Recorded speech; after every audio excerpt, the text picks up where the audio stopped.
Hi there, I'm Blackbright, broadcasting out the UK, and today I wanted to talk about an incident that happened in Boreham Wood on Shenley Road outside a jeweller's. I don't know how many of you have heard of it, but there is a black woman who's been held down by 6 police, no doubt. 6 police. Was she armed? No. Does she have an accomplice? No. Yet 6 police officers that came in 3 police cars and a police van to arrest one woman. Now, is that excessive or not? I'm just looking for the video. I mean, I think it's absolutely ridiculous. Really. Anyway, I'm going to show you the video. And the thing is, let's just show you the video first. Let me show you the video first. And first, I'm Blackbright. Put the thumbs up, put the thumbs down, subscribe, and all of you who have been donating, thank you very much. I really appreciate it. Okay, so this is an example of what happens, or the consequences of what happens when you're predictable, when you lose your cool, and what happens. I mean, to be honest, black people know that the police feel intimidated by them. Male or female, it doesn't matter. If you're black, for some reason, the police feel that they need an army to contain you or to restrain you. And it's absolutely ridiculous. One woman, 6 male police officers.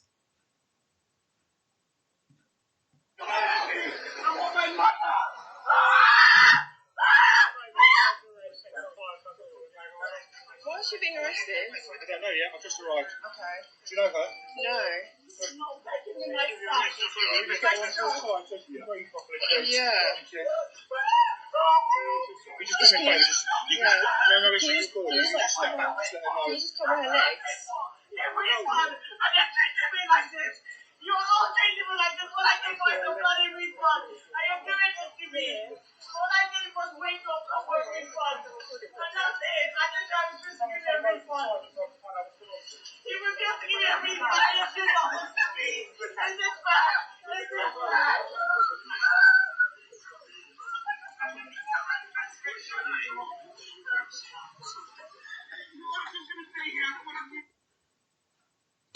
To be honest, I don't think they required that amount of police officers.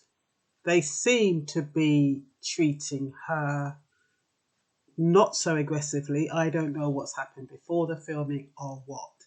I think she is absolutely terrified. And I think that is what has happened. Now, the background to what allegedly has happened, according to Boreham Wood News and Hearts Live, is that she went into a jewellery shop. She wanted a refund and they wouldn't give her one. So she got angry. And she started, I don't know if it's a Jewish jewellery shop, but they started, they wouldn't give it to her, and she must have made some anti-Semitic slurs.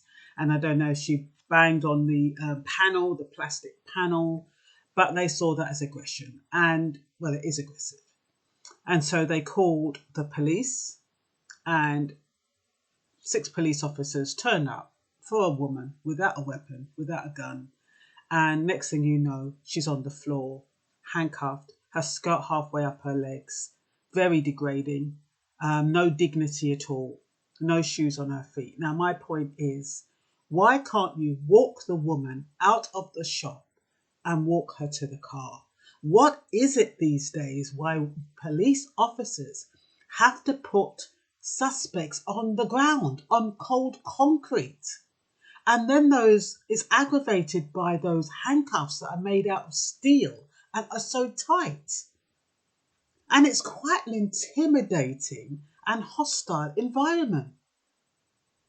So regardless of whether she was shouting, regardless of whether she banged on the plastic, or regardless of whether she made an anti-Semitic slur, it doesn't warrant 6 police officers to take her out of the shop, hold her on the ground and handcuff her.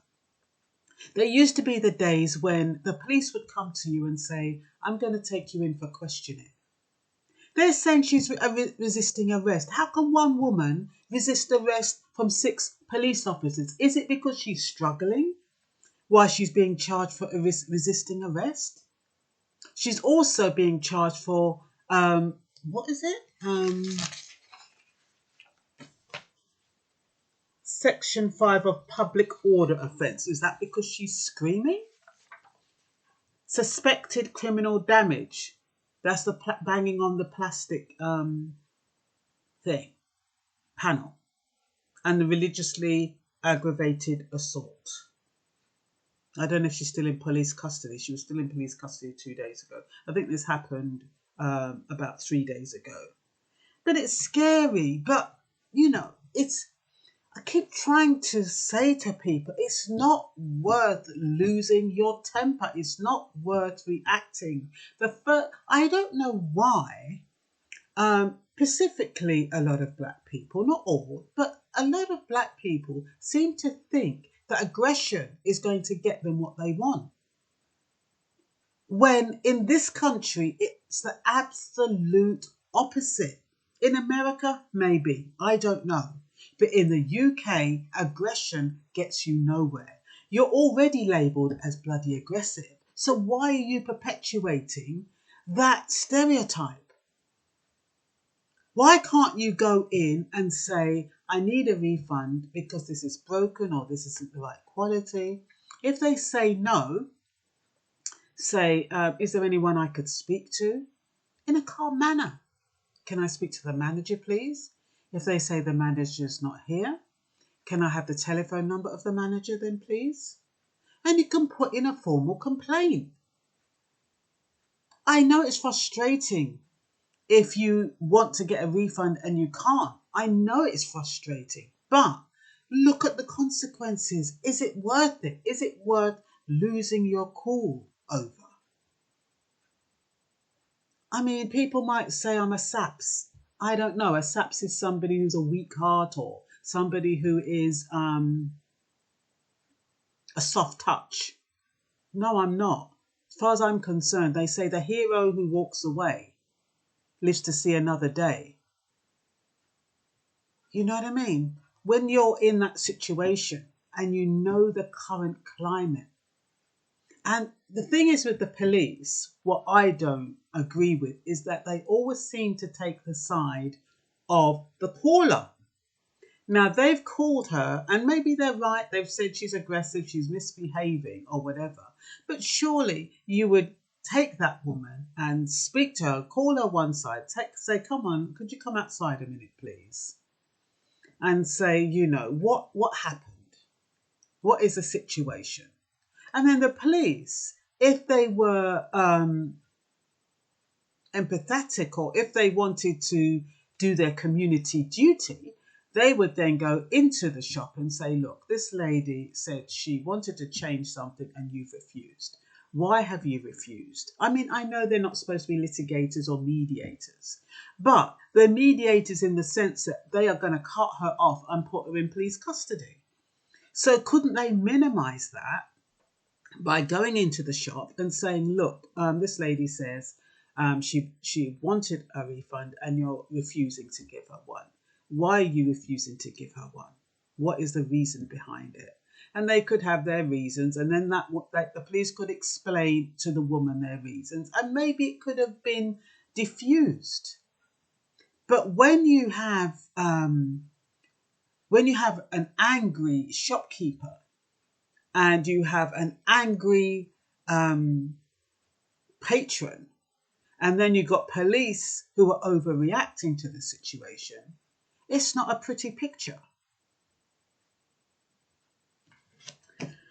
So, was there anything else I need to say?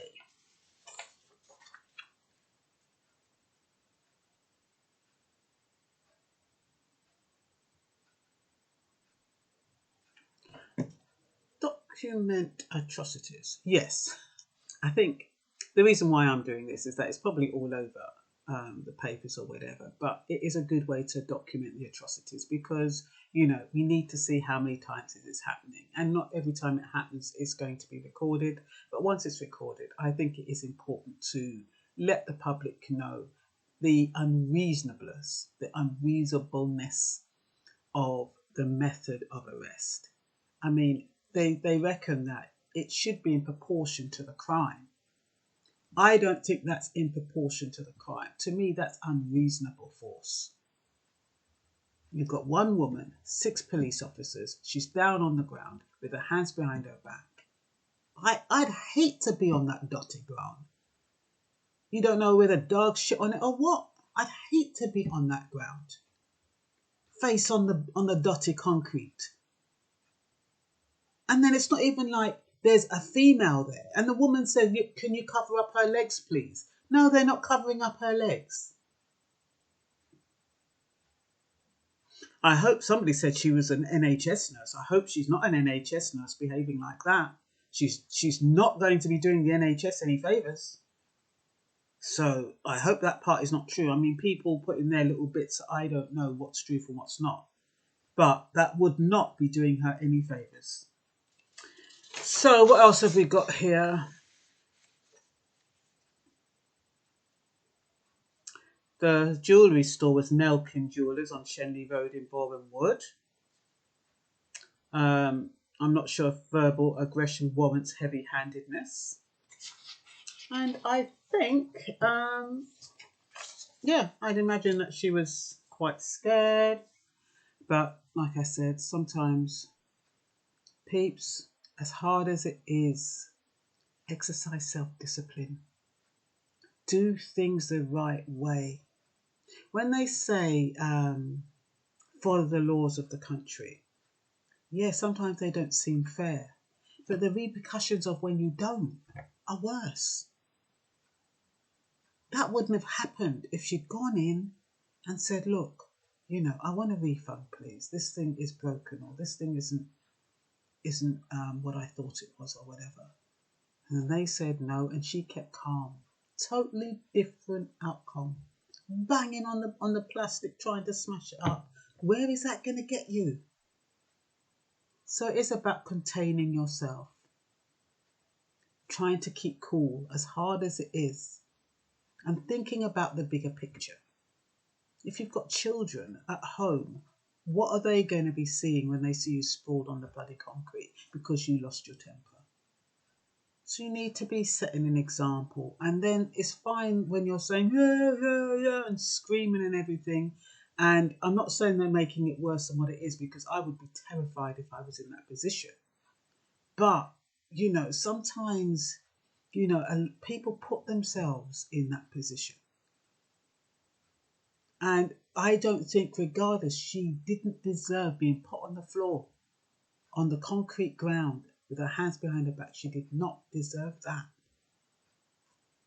But knowing how the police handle these type of calls, she should have thought ahead of time and thought, if I behave in this way, what are the repercussions? If I run up my mouth, what could possibly happen? Is the outcome that could possibly happen the outcome that I want to happen? I'm sure it's not. I'm sure she never expected to be cutted out because she was too emotional. She had no emotional intelligence at that point. She let her emotions rule her. So, yeah, it'll go out there as another George Floyd or similar to George Floyd. And I think the police need to be handling people who call out proportionately. Handle them properly. If it's a woman, you need to call 2 female police officers. Where are you going with 6 men? Anyway, I've got to go. Bye-bye.